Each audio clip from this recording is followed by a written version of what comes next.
யார்? டேய் சொந்தக்காரங்கிட்ட நல்லா பேசுறா, வாட்சிங் டிவி ரிலேட்டிவ். ரம்பா மாதிரி இப்ப யாருமே இல்ல. ஆமா சித்தப்பா, ஆனா மேக ஆகாசோட தொடர் ரம்பாவது மாதிரியே இருக்கும் டாட். ஏன்டா டேய், சொந்தக்காரங்கிட்ட கொஞ்சம் ஓப்பனா பேசுறான்னு சொன்னது குத்தமாடா, அதுக்கு என்னடா பேசி வச்சிருக்கு அப்படிங்கிற மாதிரி தான் இருக்கும். ஆமா, ஓப்பனா பேச நம்ம என்ன பேசுவோமோ அதானே பேச முடியும். சில பேர் சொல்லுவாங்க என்னப்பா, ஏன் சில பேர்லாம் சில ஃபங்க்ஷன்லாம் போனோம்னா சொந்தக்காரங்க சொல்லுவாங்க, ஏன்ப்பா பேசவே மாட்டேற, நல்லா பேசுப்பா, நான் உனக்கு அடிச்சா திங்க போறேன் அப்படின்னு சொல்லுவாங்க. ஆனா நான் பேசினா அவன் என்ன பேசணும்னு அவனுக்கு தெரியாதுல்ல. ஒரு தடவை அவன் பேசிடணும், அப்புறம் தெரியும் இவன்கிட்ட வாயை கொடுக்கூடாதுன்னு நினைப்பாங்க. இல்லை அவ பார்த்துக்கிறோம்.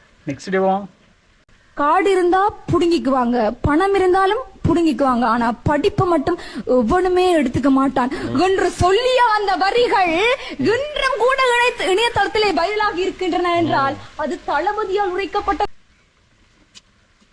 தளபதி எப்ப சொன்னாரு? தனுஷ் தானே படத்துல சொல்லுவாரு. ஆமாங்க, ஒரு பிரஸ் மீட்ல சொல்லுவார்ல. கமெண்ட்ஸ் கமெண்ட்ஸ் கமெண்ட்ஸ் நல்லா இருக்கு. கமெண்ட்ஸ் தனுஷ் கிட்ட டைலாக் இருந்தாலும் பிடிங்க. அந்த ஊர்ல தனுஷ் தான் தளபதி போல.